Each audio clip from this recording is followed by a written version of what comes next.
Since the start of the year, I was planning to focus this month's video on how, in the season of Lent, the Church continually places before us the fact of our mortality.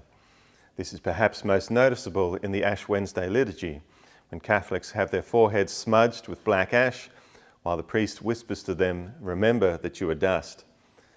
It's an important reminder of something we all know, but probably don't call to mind often enough, namely that without God, all that remains of our lives is a little pile of dust. The crumbs of ash on our foreheads fall away in a matter of hours, soon to be forgotten, just as the lives we lead will fall away in a matter of decades, if we're lucky, while the world rolls on without us. Such is our earthly destiny. And so our religion says to us, "Memento mori," remember that you will die. Well, since our last video, a certain virus has, gone viral, and people the world over are being forced to face the reality of their mortality. In many countries, day-to-day life has ground to a halt, and fear and anxiety seem to be spreading as fast as the virus itself. Now, to be sure, this virus is a serious threat, and the measures being taken are necessary. And yet I suspect that the anxiety in our society at present is not simply a result of the threat we face or the protective measures being asked of us, but is also a reflection of the fact that many people in our society simply haven't felt the need to face their mortality all that much in recent decades. If you think about it, for most of human history, people have always had to deal with the possibility of invaders at the gates, or wondering what they were going to eat next month, or not knowing if their children would make it past the age of 5. In contrast, the comfort and security that we've enjoyed in a country like Australia for the last few decades is really quite unprecedented in human history. And if we take such comfort for granted and think ourselves entitled to it, a little brush with our own mortality can lead people to do strange things, such as panic shop for toilet paper. Yoink. For the Christian, the prospect of death serves to emphasize the passing nature of our earthly pleasures and achievements, and prompts us to conduct our lives with one eye on the life to come. Everything in this world is marked by the sign of the cross, so we should not be shocked or surprised when things unexpectedly fall apart, as they have in recent weeks. And yet, for the Christian, the cross is not simply a sign of suffering. It's first and foremost a sign of victory. The cross is the sign by which Christ conquered the ancient foe and won for us our salvation. Lent doesn't exist for its own sake, but it serves as a preparation for Easter, in which we celebrate how, through the cross, Christ won the ultimate victory over sin and death and transformed the ultimate suffering into the greatest of joys. And so our reminders of our mortality, the memento mori moments in our lives, aren't designed to make us fearful, but rather are meant to help us face the reality of the cross, because it is only through the mystery of the cross that we discover that the fact of our mortality has been transformed by Christ into good news, since, thanks to his victory at Easter, death no longer has the final say.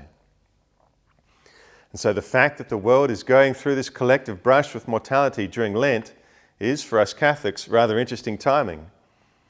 It is likewise interesting that one result of the virus's impact has been that much of the world has found itself placed under quarantine. The word quarantine comes from a Venetian dialect and literally means 40 days. During times of plague, the policy in Venice was to make ships arriving from plague-stricken areas wait off its port for 40 days to ensure that no latent cases of plague were on board. As you might have guessed, the number 40 was taken from the 40 days of Lent, which in turn comes from Christ's 40 days of prayer and fasting in the desert. The ships under quarantine would have 40 days of isolation to ensure the physical health of those on board in preparation for landing. Similarly, in Lent, the faithful are given 40 days in the figurative desert with the Lord to facilitate their spiritual cleansing in preparation for the great mysteries of Easter. Well, the great fast of Lent is taking on a whole new meaning this year, as health precautions are requiring the faithful in many parts of the world to forego participation in the Mass itself for what might end up being several months. For many Catholics, this seems like a cruel twist.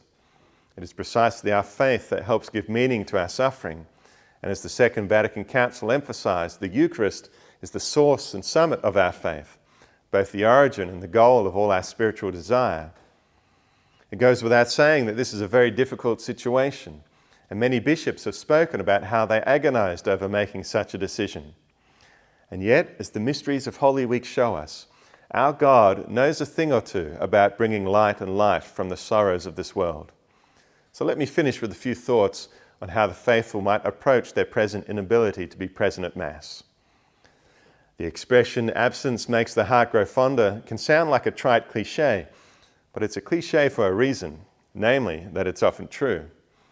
A recent survey in the US indicated that up to 2/3 of American Catholics do not believe in the real presence, the fundamental Catholic belief that Jesus is truly present in the Eucharist. In such a context, it's worth asking ourselves if many in the Church have perhaps been taking the Mass somewhat for granted, and therefore that the present disruptions may have the possibility of rekindling the spark of Eucharistic faith within the Church. Consider that for much of the Church's history, large numbers of Mass-going faithful would not receive the Eucharist each week.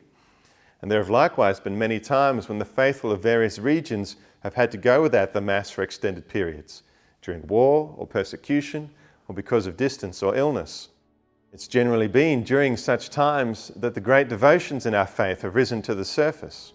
Novenas, litanies, the Rosary form part of the rich tradition of Catholic devotional life, and such forms of prayer could be reclaimed with relish during this present time. And it should be emphasized, we priests will continue to celebrate Mass privately each day, and through acts of spiritual communion, the faithful are able, and indeed encouraged, to unite from afar themselves and their spiritual offerings with the holy sacrifice of the Mass. All the baptized have a share in the priesthood of Christ and are able to offer sacrifices for the good of the Church and the salvation of souls. Well, at this time, many of the faithful are being asked to sacrifice their physical presence at Mass so as to protect the body of Christ at large. So, when you are following Mass on your TV or device, as the priest raises the host and says, "This is my body," unite your bodies in sacrifice as you give up your bodily closeness to the Eucharist for the sake of your neighbours. And nourish your anticipation for that wonderful day when this Eucharistic fast is finally lifted and the faithful can reunite with joy to celebrate once more our physical and spiritual union with our crucified and risen Lord. So know that we priests are carrying all of you and your intentions to the altar each day, and pray that this time of physical distance may increase the yearning in our hearts for closeness to the Lord. Be good to each other, pray for each other, and know that our merciful Lord continues to guide and protect us. Thank you for watching. And until next time, be a saint.